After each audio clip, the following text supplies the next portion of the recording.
অষ্টম অধ্যায়, অক্ষর ব্রহ্মযোগ, পরম তত্ত্ব লাভ। এই অধ্যায়ে বর্ণিত হয়েছে আজীবন পরমেশ্বর ভগবান শ্রীকৃষ্ণের চিন্তার মাধ্যমে এবং বিশেষ করে মৃত্যুকালে তাকে স্মরণ করে মানুষ জড়জগতের ঊর্ধ্বে ভগবানের পরম ধাম লাভ করতে পারে। অর্জুন নুবাচ কিম তদ ব্রহ্ম কিমধ্যাতম কিম কর্ম পুরুষোত্তমা অধিভূতং চ কিম প্রত্যম অধিদৈবং কিমুচ্যতে। অর্জুন জিজ্ঞাসা করলেন, হে পুরুষোত্তম, ব্রহ্ম কি, অধ্যাত্মই বা কি, কর্ম কি, অধিভূত ও অধিদৈবই বা কাকে বলে? অনুগ্রহপূর্বক আমাকে স্পষ্ট করে বলো। অধিযোগ কথং গোত্র দেহেস্মিন মধুসূদনা প্রয়াণ কালে চ কথম জ্ঞেয়সি নিয়তাত্মভি। হে মধুসূদন, এই দেহে অধিযোগ্য কে এবং এই দেহের মধ্যে তিনি কিরূপে অবস্থিত? মৃত্যুকালে জিতেন্দ্রিয় ব্যক্তিরা কিভাবে তোমাকে জানতে পারেন? শ্রী ভগবান উবাচ অক্ষরম ব্রহ্ম পরমম স্বভাব অধ্যাত্মমুচ্যতে ভূত ভাবদ ভব করো বিসর্গ কর্ম সংগীতা। পরমেশ্বর ভগবান বললেন, নিত্য বিনাশ রহিত জীবকে বলা হয় ব্রহ্ম এবং তা নিত্য স্বভাবকে অধ্যাত্ম বলে। ভূতগণের উৎপত্তি ও বৃদ্ধিকর সংসারী কর্ম। অধিভূতং সরোভাব পুরুষাশ্চ অধিদৈবতম অধিযোগ হমে পাত্র দেহে দেহ ভৃতম্বর। হে দেহধারী শ্রেষ্ঠ, নশ্বর জড়া প্রকৃতি অধিভূত, সূর্য চন্দ্র আদি সমস্ত দেবতাদের সমষ্টিরূপ বিরাট পুরুষকে অধিদৈব বলা হয়। আর দেহীদের দেহান্তর্গত অন্তর্যামী রূপে আমি অধিযোগ্য। অন্তকালে চ মামেব শরণমুক্তা কলেবরম ইয় প্রয়াতি সমদ্ভাবম ইয়াতি নস্তত্র সংশয়ো। মৃত্যুর সময় যিনি আমাকে স্মরণ করে দেহত্যাগ করেন তিনি তৎক্ষণাৎ আমারই ভাব প্রাপ্ত হন, এই বিষয়ে কোনো সন্দেহ নেই। ইয়ং ইয়ং পাপী স্মরণ ভাবম ত্যজত্যন্তে কলেবরম তম তমে বৈতি কৌন্তেয় সদা তদ্ভাব ভাবিতা। অন্তিমকালে যিনি যে ভাব স্মরণ করে দেহত্যাগ করেন তিনি সেই ভাবে ভাবিত তত্ত্বকেই লাভ করে থাকেন। তস্মাৎ সর্বেষু কালেষু মম অনুস্মর যুদ্ধ চ মর্যপীত মনর্বুদ্ধি মামে বৈশস্য সংশয়ো। অতএব হে অর্জুন, সর্বদা আমাকে স্মরণ করে তোমার স্বভাব বিহিত যুদ্ধ করো, তাহলে আমাতে তোমার মন ও বুদ্ধি অর্পিত হবে এবং নিঃসন্দেহে তুমি আমাকেই লাভ করবে। অভ্যাস যোগ যুক্তেন চেতসা নান্যগামিনা পরমম পুরুষম দিব্যম ইয়াতি পার্থানু চিন্তয়ন। হে পার্থ, অভ্যাস যোগে যুক্ত হয়ে অনন্যগামী চিত্তে যিনি অনুক্ষণ পরম পুরুষের চিন্তা করেন তিনি অবশ্যই তাকেই প্রাপ্ত হবেন।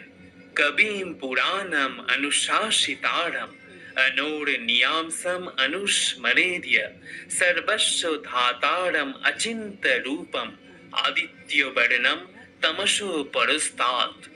সর্বজ্ঞ, সনাতন, নিয়ন্তা, সূক্ষ্ম থেকে সূক্ষ্মতর, সকলের বিধাতা, জড়বুদ্ধির অতীত, অচিন্ত ও পুরুষ রূপে পরমেশ্বর ভগবানের ধ্যান করা উচিত।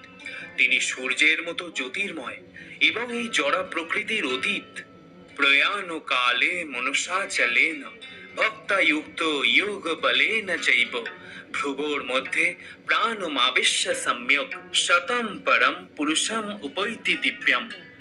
যিনি মৃত্যুর সময় অচঞ্চল চিত্তে ভক্তি সহকারে পূর্ণ যোগ শক্তির বলে ভ্রু যুগলের মধ্যে প্রাণবায়ুকে স্থাপন করে পরমেশ্বর ভগবানকে স্মরণ করেন তিনি অবশ্যই সেই দিব্য পরম পুরুষকে প্রাপ্ত হন। যদক্ষরং বেদ বিদ বদন্তি বিশন্তি যদ যদयो बीतो रागा যদিচ্ছন্তো ব্রহ্মচর্যং চরন্তি তত্তে পদম সংগ্রহেণ প্রবক্ষ্যে। বেদবিদ পণ্ডিতেরা যাকে অক্ষর বলে অভিহিত করেন, বিষয়ে আসক্তিশূন্য সন্ন্যাসীরা যাতে প্রবেশ করেন। ব্রহ্মচারীরা যাকে লাভ করার ইচ্ছায় ব্রহ্মচর্য পালন করেন, তার কথা আমি সংক্ষেপে তোমাকে বলবো। সর্বদারাণি সংযম্য মনো হৃদয় নিরুদ্ধ চ মূর্ধনি আধায় আত্মনো প্রাণো আস্থিত যোগ ধারণা। ইন্দ্রিয়ের সবকটি দ্বার সংযত করে, মনকে হৃদয়ে নিরোধ করে এবং ভ্রুদয়ের মধ্যে প্রাণ স্থাপন করে যোগে স্থিত হতে হয়। ওম ইত্যেকাক্ষরং ব্রহ্ম ব্যাহরণ মাম অনুস্মরণ ইয় প্রয়াতি তেজন দেহম স ইয়াতি পরমাম গতিম। যোগাভ্যাসে প্রবৃত্ত হয়ে পবিত্র ওঙ্কার উচ্চারণ করতে করতে কেউ যদি পরমেশ্বর ভগবানকে স্মরণ করে দেহত্যাগ করেন, তিনি অবশ্যই পরমা গতি লাভ করেন। অনন্য চেতা সততং ইয়ো মাম স্মরোতি নিত্যশো তস্যাহম সুলভ পার্থ নিত্যযুক্তস্য যোগিনা। হে পার্থ, যিনি একাগ্রচিত্তে কেবল আমাকেই নিরন্তর স্মরণ করেন, আমি সেই নিত্যযুক্ত ভক্ত যোগীর কাছে সুলভ হয়ে থাকি। মাম উপেত্য পুনর্জন্ম দুঃখালয়ে মশাশতম নাপ্নুবন্তি মহাত্মানম সংসিদ্ধিম পরমাম গতা।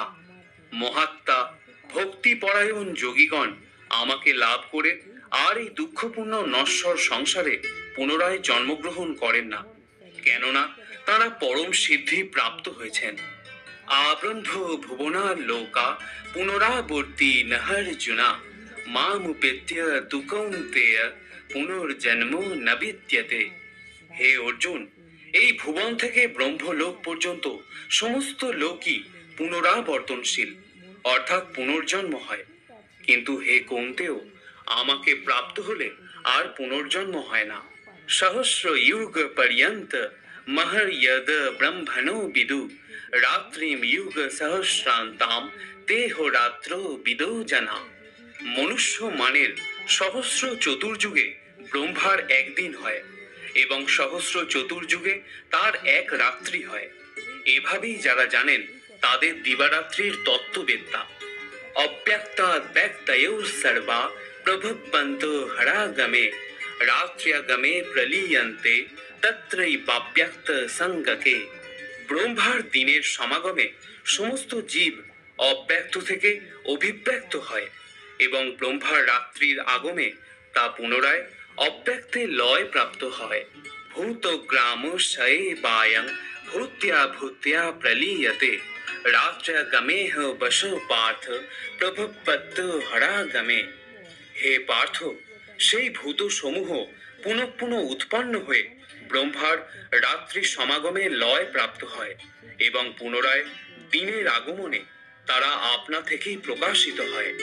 পরস্তস্মাত্তু ভাবন্য অব্যক্ত ব্যক্তাৎ সনাতন ইয়স সর্বেষু ভূতেষু নশ্যাৎসু ন বিনশ্যতি। কিন্তু আরেকটি অব্যক্ত প্রকৃতি রয়েছে, যা নিত্য এবং ব্যক্ত ও অব্যক্ত প্রকৃতির অতীত। সমস্ত ভূত বিনষ্ট হলেও তা কখনো বিনষ্ট হয় না। অব্যক্তক্ষর ইতি উক্ত তমো মাহু পরমাম গতিম ইয়ং প্রাপ্য ন নিবর্তন্তে তদ্ধাম পরমাম মম। সেই অব্যক্তকে অক্ষর বলে, সেটাই হলো সমস্ত জীবের পরমা গতি। কেউ যখন সেখানে যায় তখন আর তাকে এই জগতে ফিরে আসতে হয় না। সেটি হলো আমার পরম ধাম। পুরুষ স পরঃ পার্থ ভক্ত্যা লভ্যস্তনন্যয়া যশান্ত স্থানি ভূতানি যেন সর্বমিদং ততম। হে পার্থ, সর্বশ্রেষ্ঠ পরমেশ্বর ভগবানকে অনন্যা ভক্তির মাধ্যমেই কেবল লাভ করা যায়। তিনি যদিও তার ধামে নিত্য বিরাজমান, তবুও সর্বব্যাপ্ত এবং সবকিছু তার মধ্যেই অবস্থিত। यत्र काले तनावृत्तिम आवृत्तिम चैव योगिना प्रयाता जानति तम कालम बक्ष्यामि भरतर्षभा। হে ভরত শ্রেষ্ঠ, যে কালে মৃত্যু হলে যোগীরা এই জগতে ফিরে আসেন অথবা ফিরে আসেন না, সেই কালের কথা আমি তোমাকে বলবো। অগ্নির জ্যোতি রহ শুক্ল সন্মাসা উত্তরায়ণম তত্র প্রয়াতা গচ্ছন্তি ব্রহ্ম ব্রহ্ম বিদো জানা। ব্রহ্মবিদ পুরুষগণ অগ্নি, জ্যোতি, শুভ দিন, শুক্লপক্ষে এবং 6 মাস উত্তরায়ণকালে দেহত্যাগ করলে ব্রহ্ম লাভ করে থাকেন। ধূম ও রাত্রিস্তথা কৃষ্ণ সন্মাসা দক্ষিণায়নাম তত্র চান্দ্রমসম জ্যোতি যোগী প্রাপ্য নিবর্ততে। ধূম, রাত্রি, কৃষ্ণপক্ষ অথবা দক্ষিণায়নে 6 মাস কালে দেহত্যাগ করে একজন যোগী চন্দ্রলোকে গমনপূর্বক সুখভোগ করার পর পুনরায় মর্তলোকে প্রত্যাবর্তন করেন। শুক্ল কৃষ্ণে গতি হিতে জগত শাশ্বতে মতে একয়া যাত নাবৃত্তি মন্নয়া বর্ততে পুনঃ। বৈদিক মতে এই জগৎ থেকে দেহত্যাগের দুটি পথ রয়েছে, একটি হলো শুক্ল এবং অপরটি হলো কৃষ্ণ। শুক্ল মার্গে দেহত্যাগ করলে তাকে আর ফিরে আসতে হয় না, কিন্তু কৃষ্ণ মার্গে দেহত্যাগ করলে পুনরায় ফিরে আসতে হয়। নৈতে স্মৃতি পার্থ জানন যোগী মুচ্ছতি কশ্চনা তস্মাৎ সর্বেষু কালেষু যোগযুক্ত ভবার্জুনা। হে পার্থ, ভক্তেরা এই দুটি পথ সম্বন্ধে অবগত হয়ে কখনো মোহগ্রস্ত হন না।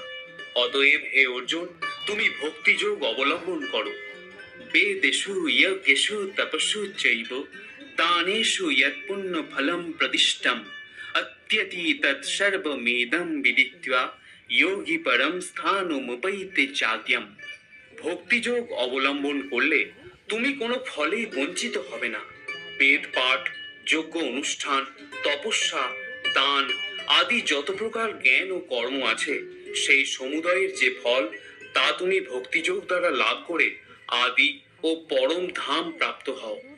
ইতি পরম তত্ত্ব লাভ বিষয়ক অক্ষর ব্রহ্মযোগ নামক শ্রীমদ্ ভগবদ্ গীতার 8ম অধ্যায়ের ভক্তি বেদান্ত তাৎপর্য সমাপ্ত।